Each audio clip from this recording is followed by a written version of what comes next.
Hello. Today's success criteria is going to be that we are going to focus on expanding logarithmic expressions. So we're going to take one log expression and we're going to expand it out. And we're going to break it down into smaller pieces. Okay, so there are three properties that go along with expanding expressions. We're going to focus on each one separately. And at the end, we're going to tie them all together. All right. So the first property is what I like to call exponentials. All right. So when I have the log base b, any base, doesn't matter, of x to a power, this power is going to become the coefficient. Okay. Oh, let's get rid of that.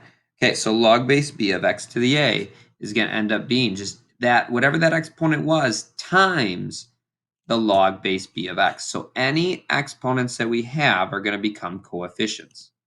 So if we take a look at example 1, if I have log base 5 of x to the 7th, this is going to become 7 times the log base 5 of x. And that's it.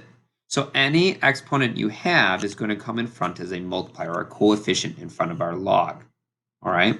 Now, this works for numerical values, not just variables, right? So if I have log base 5 of 3 to the 9th, that 9 is also going to become an exponent. So I can call this 9 times the log base 5 of 3. Don't forget to write your base, okay? So you can see two examples here of where we're taking that exponent and we're turning it into the coefficient. So this is the first property of logs. Any exponents within the log can always be written as a coefficient. Okay. Property number 2, multiplication. Anytime you have a log of a product of two things, right? So two things multiplied together, you can expand that log into the sum of two logs, and sum meaning addition. So if I have log base b of xy in blue up on the top, that's going to be equal to the log base b of the first piece of the product, which is x, plus the log base b of the second piece of the product, which is y. Okay, so let's see this in action. So if you look, you can see that inside my log, oops, hang on. So inside my log for number 1, you have 2 times x. 2 and x are two very different things. They are multiplied together. So what I want to do is I want to write this as the log base 5 of 2 plus the log base 5 of x. Okay, and that would be in the expanded form using the multiplication property. All right, so multiplication turns into addition. Here, if you notice, I actually have 3 things that are being multiplied together inside that log, inside that product, a 3 times x times y. So when I write this, I'm going to have log, quick side note, if there's no base written, we know it's base 10. We don't need to write that, but we do know it's base 10 of 3 plus the log base 10 of x plus the log base 10 of y. And that would be the expanded form of the log. So the second property, just summing it up, if you have a product of two things, then we know that we can split that product up into a sum of those elements. Okay. So last property is division. So if there's a property for multiplication, there has to be a property for division, right? So division works very similarly to multiplication, except for it's going to be, I'm going to subtract, it's going to be a difference of the numerator and the denominator. Now, it's very important to note the numerator will always come first. So if you take a look at number 1, if I expand this out, I'm going to say the log base 3 of 2, that's the numerator, minus the log base 3 of x. Again, you can compare that to my note above. So the numerator goes first, minus the log of the denominator. Okay, in this case, the denominator was x, and that would be the expanded form of my log. All right, so if I do the same thing, now remember we have a natural log here, but that's still a log. So I'm going to say ln of z, that's the numerator, minus the natural log of 5. Numerator first, denominator second. Anytime you have division, it becomes subtraction. So that's where we get our answers. Okay, so these are expanded forms. Now, these are the 3 properties that I need you to know. So again, recall, property number 1 is when the exponent becomes a coefficient. Property number 2 is when you have a product of 2 things, you're going to split them apart and it's going to become a sum. You're going to add 2 logs together. And last but not least, we have property number 3 where if I have division, then I separate that into subtraction. Okay, so now what I have here is I have 4 problems that are going to combine all 3 properties together. And I'm going to do this slowly. Feel free to pause the video. You can try to work on them. I want you to understand. Ask questions if you need to through email, okay? So if I start this, I have 3 times x to the 5th power. Now I see the product, so I'm going to start by separating this log using that multiplication rule.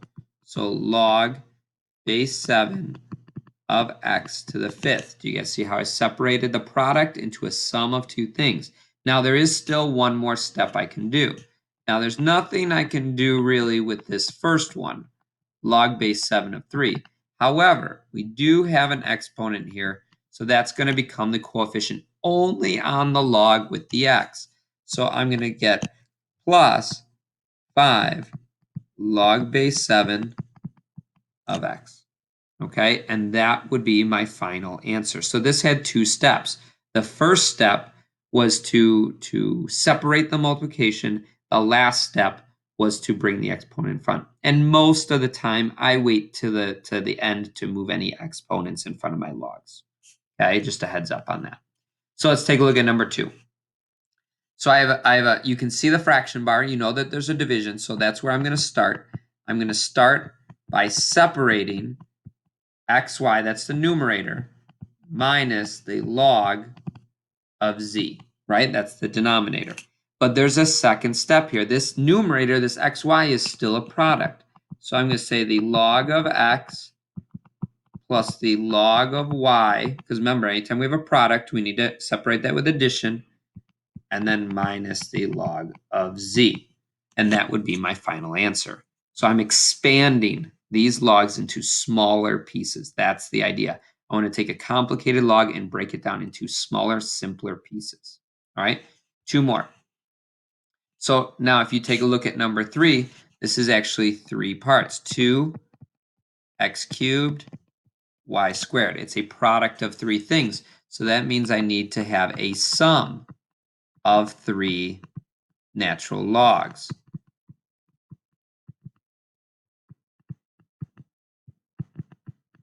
And there you can see. Okay, so I did the natural log of 2, the natural log of x cubed, and the natural log of y squared. So now what I'm going to do is I'm going to move those exponents out front, and I'm going to get the natural log of 2 plus 3 natural log of x plus 2 natural log of y. And that would be my answer. Okay? And then last one, you can see already, if you want to pause it to try to do it on your own, please do. But you can see the division. So I'm going to have the log of x to the 8th minus the log of z squared, right? So the numerator is always first, subtraction of the denominator. Then the exponents are going to become my coefficients. So I'll have 8 times the log of x minus 2 times the log of z. Okay, this is expanding logs. Again, your final answers should never have a product. Your final answers should never have a division in them. They should never have any exponents because those are all the 3 properties. You can see them all here of things that we can do to make these logs simpler or in a smaller form. Thank you.